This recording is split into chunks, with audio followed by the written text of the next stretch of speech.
الحمد لله رب العالمين أشهد أن لا إله إلا الله وحده لا شريك له وأشهد أن سيدنا ومولانا محمدًا عبده ورسوله أما بعد فأعوذ بالله من الشيطان الرجيم بسم الله الرحمن الرحيم تنزيل الكتاب من الله العزيز الحكيم إنا أنزلنا إليك الكتاب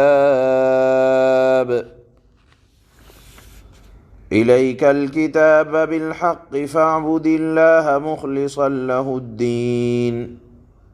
ألا لله الدين الخالص والذين اتخذوا من دونه أولياء ما نعبدهم إلا ليقربونا إلى الله زلفى إن الله يحكم بينهم فيما هم فيه يختلفون إن الله لا يهدي من هو كاذب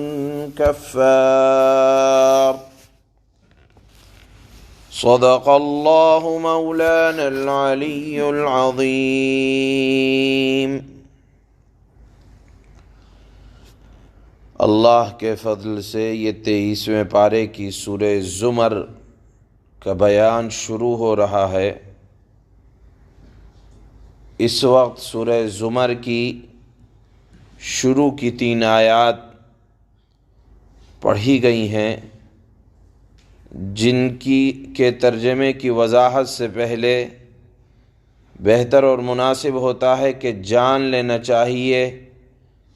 کہ سورہ زمر کا تعارف کیا ہے، یہ کہاں نازل ہوئی، اس کے مضامین کا خلاصہ کیا ہے، کتنی آیات اور کتنے رکوع ہیں، اور زمر کے معنی کیا آتے ہیں۔ زمر کے معنی گروہ در گروہ، جماعت در جماعت کے آتے ہیں۔ اس سورت کے آخر میں ایک لفظ آیا ہے زمر، اور وہ کیوں آیا ہے، اس کی وجہ یہ ہے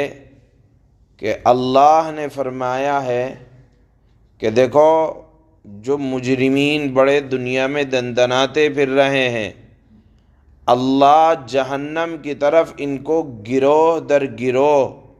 جماعت در جماعت لے جائیں گے۔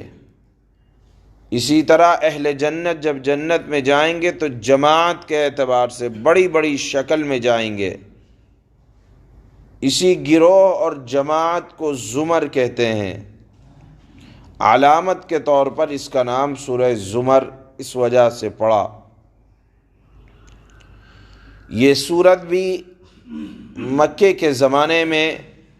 اس وقت نازل ہوئی جب اللہ کے نبی صلی اللہ علیہ وسلم کے اوپر اور حضرات صحابہ اکرام کے اوپر مکہ کی زمین کو انتہائی تنگ کر دیا گیا تھا، اور آپ نے ہجرت کا حکم فرمایا تھا۔ چنانچہ پہلی ہجرت جو مکہ مکرمہ سے حبشہ کی طرف کی گئی ہے، یہ صورت اس کے ہجرت کرنے سے پہلے ہی کی ہے، یعنی حبشہ کی طرف جب اللہ کے نبی نے چند مسلمانوں کو ہجرت کرنے کا حکم دیا تھا کہ وہاں عزت و آبرو کی حفاظت کے ساتھ اللہ کی عبادت کر سکو گے، تو یہ صورت حبشہ کی طرف ہجرت کرنے سے پہلے اللہ کے نبی کے اوپر نازل ہوئی۔ موجودہ ترتیب کے اعتبار سے اس سورت کا نمبر 39واں نمبر ہے۔ اس سورت میں 75 آیات، 8 رکوع، 1184 کلمات اور 4965 حروف اللہ پاک نے اس سورت کے اندر نازل فرمائے ہیں۔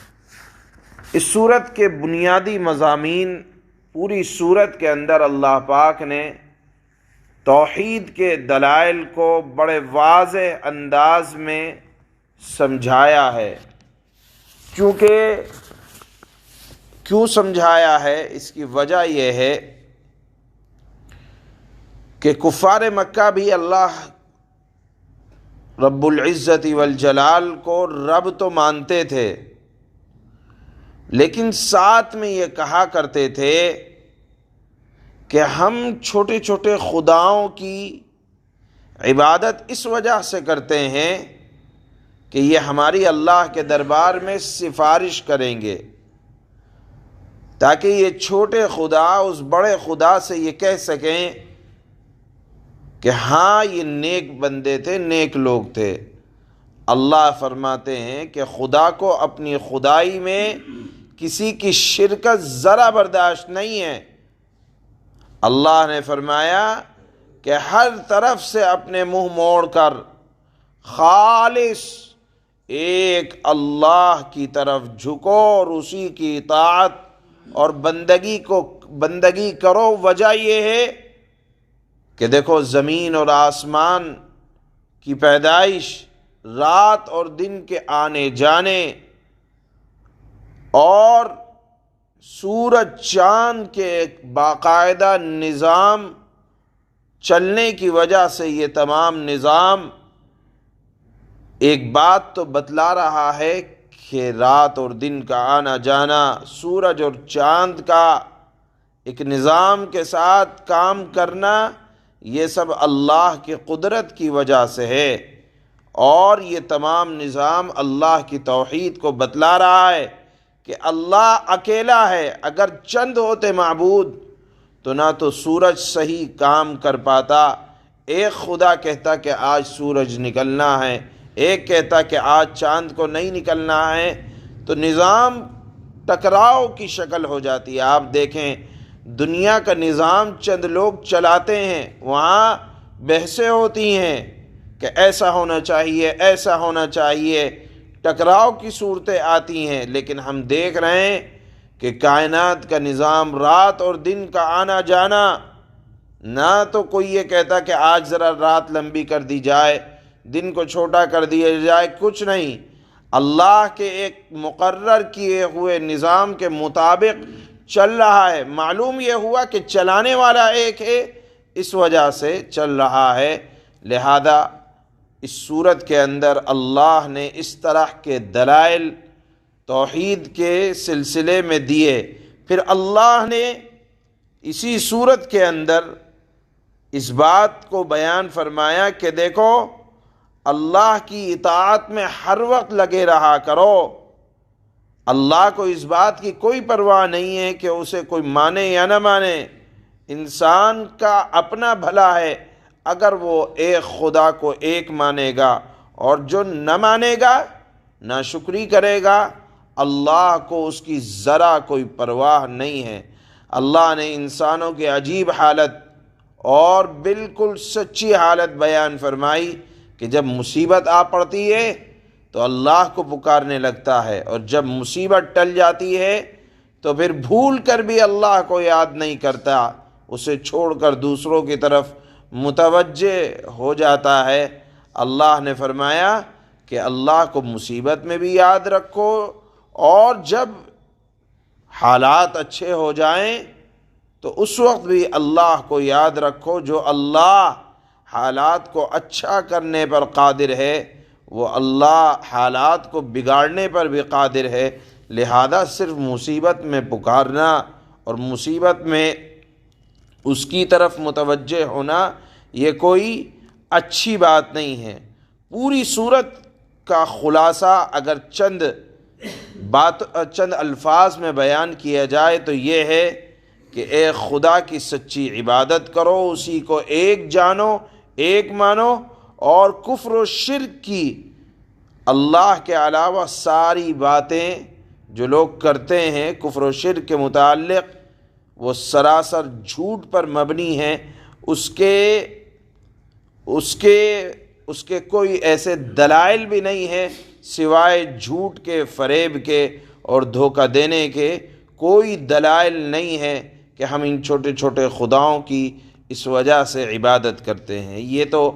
پوری سورت کا چند الفاظ میں خلاصہ ہے۔ اب ان آیات کی تشریح ملاحظہ ہو کہ اللہ نے شروع میں اس قرآن کے بارے میں ارشاد فرمایا کہ یہ قرآن اللہ نے نازل فرمایا ہے جو عزیز ہے اور حکیم ہے۔ یہاں اللہ نے اپنی دو صفت بیان فرمائی شروع آیات میں کہ عزیز کا مطلب ہے زبردست، کہ اللہ کی پکڑ سے اور اللہ کی بادشاہت سے کوئی چیز باہر نہیں ہے، اور حکمت والا ہے، یعنی اتنا ہی حکم دیتا ہے اللہ جتنا انسان کے اندر اس کو برداشت کرنے کی طاقت ہوتی ہے۔ اللہ کا کوئی حکم حکمت دانائی کے خلاف نہیں ہوتا۔ اس کے بعد اللہ نے رسول اللہ صلی اللہ علیہ وسلم کو مخاطب کر کے فرمایا کہ ہم نے اس کتاب کو آپ کی طرف حق کے ساتھ نازل فرمایا ہے، جو کچھ اس قرآن میں ہے حق ہے اور سچائی ہے۔ آپ اس قرآن کی تعلیم کے مطابق اپنا اعتقاد خالص اللہ کی عبادت کرتے رہیے گا، جس طرح یہ لوگ رکھتے ہیں کہ ایک خدا کے علاوہ چند خدا اس وجہ سے ہیں کہ یہ چند خدا اس ایک خدا کے بارے میں ہماری سفارش کریں گے۔ کسی اعتبار سے جھکاؤ اس بات کی طرف نہ ہو جائے، اس لیے اللہ نے شروع صورت میں بیان فرمایا کہ اپنا اعتقاد خالص، اللہ کو اخلاص پسند ہے، اللہ کو شرکت پسند نہیں ہے۔ اللہ نے فرمایا خالص اعتقاد اللہ کی عبادت کی طرف کرتے رہیے گا، اور لوگوں کو اسی بات کی دعوت دیتے رہیے گا اور اعلان کر دیجئے گا کہ اللہ اسی بندگی کو قبول کرتا ہے جو خالص اللہ کے لیے ہو، جس میں کوئی شرکت، دکھلاوا اور اپنے اعمال کو اچھا لوگوں کی نگاہ میں ظاہر کرنا ہو، تو اللہ کو وہ اعمال ذرہ برابر پسند نہیں آتے، اور اللہ کو ان جھوٹے دیوی دیوتاؤں کی بالکل ضرورت نہیں ہے کہ جن کو غلط ثابت کرنے کے لیے کسی دلیل کی بھی ضرورت نہیں ہے۔ یہاں ایک روایت اللہ کے نبی صلی اللہ علیہ وسلم کی سناتے چلیں۔ اللہ کے نبی صلی اللہ علیہ وسلم نے عرض کیا، حضرات صحابہ اکرام نے حضرت ابو ہریرہ فرماتے ہیں کہ ایک صاحب آئے اور انہوں نے اللہ کے نبی صلی اللہ علیہ وسلم سے فرمایا کہ یا رسول اللہ، بعض مرتبہ میں کوئی صدقہ کرتا ہوں یا کسی پر کوئی احسان کرتا ہوں، مراد میری یہ ہوتی ہے کہ میں اللہ کی بھی رضا ہو جائے، مجھ سے اللہ بھی راضی ہو جائیں، اور میرا مقصد یہ ہوتا ہے کہ مجھے لوگ یہ جان لیں کہ بڑا صدقہ کرنے والا ہے، لوگ میری تعریف کرنے لگیں کہ ہاں لوگوں کی بڑی مدد کرتا ہے۔ اللہ کے نبی صلی اللہ علیہ وسلم نے ارشاد فرمایا، قسم ہے اس ذات کی جس کے قبضہ قدرت میں محمد کی جان ہے، اللہ تعالی کسی ایسی چیز کو قبول نہیں فرماتے جس میں اللہ کے علاوہ کسی اور کو شریک کیا گیا ہو۔ ٹھیک ہے، تم نے کسی پر احسان کیا، اللہ کو بھی خوش کرنا ہے اور مقصد یہ بھی ہے کہ لوگ میری تعریف کرنے لگیں، تو تم نے اللہ کی ذات کے ساتھ کسی مخلوق کو شریک کر دیا، اللہ کو یہ عمل ذرا برابر اچھا نہیں لگتا۔ اور پھر آپ صلی اللہ علیہ وسلم نے اس بات کو ان آیات سے ثابت کیا کہ دیکھو اللہ فرماتا ہے فَاعْبُدِ اللَّهَ مُخْلِصًا لَهُ الدِّينَ، کہ خالص اللہ کے لیے کوئی عبادت کرو دنیا کا، دکھلاوے کا، یا یہ بات کہ لوگ میری تعریف کریں، اتنا بھی اللہ کو کسی معاملے کے اندر شرکت برداشت نہیں ہے۔ لہذا ان شروع کی آیات میں اللہ نے فرمایا کہ کوئی بھی کام ہو دین کا، اس میں اللہ اخلاص کو پسند کرتے ہیں۔ ذرا اللہ کو کسی بھی معاملے میں شرکت غیر اللہ کی، اپنے علاوہ کسی کی بھی، چاہے انسانوں کی ہو، بالکل برداشت نہیں ہے۔ اسی کا حکم اللہ نے اپنے حبیب صلی اللہ علیہ وسلم کو دیا۔ تو شروع کی آیات میں اللہ نے اسی مضمون کو بیان فرمایا کہ خاص طور پر اپنا عقیدہ درست رکھو، ہر کام اللہ کے لیے کرو تو یہ اللہ کو پسند آئے گا، اور اگر اللہ کے ساتھ تم نے غیر اللہ کو کسی بھی معاملے میں شریک کر لیا تو اللہ کو وہ عمل ذرا پسند نہیں آتا ہے۔ چنانچہ اللہ فرماتے ہیں بسم اللہ الرحمن الرحیم، شروع اس اللہ کے نام سے جو مہربان ہے اور سب پر مہربان ہے۔ تنزیل الکتاب من اللہ العزیز الحکیم، یہ کتاب اللہ کی طرف سے نازل کی جا رہی ہے، وہ اللہ بڑے اقتدار کا مالک ہے، بہت حکمت والا ہے۔ اِنَّا أَنزَلْنَا إِلَيْكَ الْكِتَابَ بِالْحَقِّ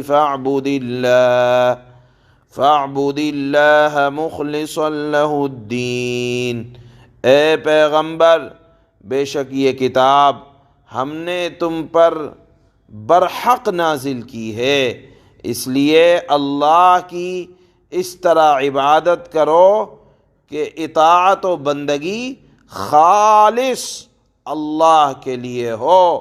اس اطاعت اور بندگی میں کسی کو شریک نہ کرنا۔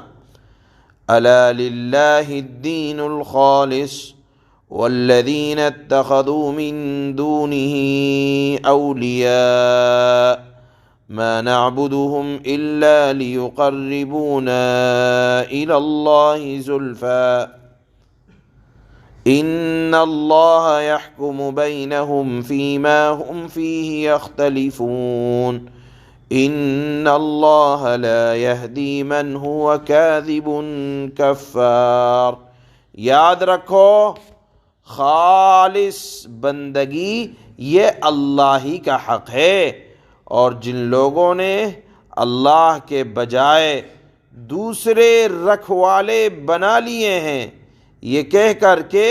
ہم ان کی عبادت صرف اس لیے کرتے ہیں کہ یہ ہمیں اللہ سے قریب کر دیں،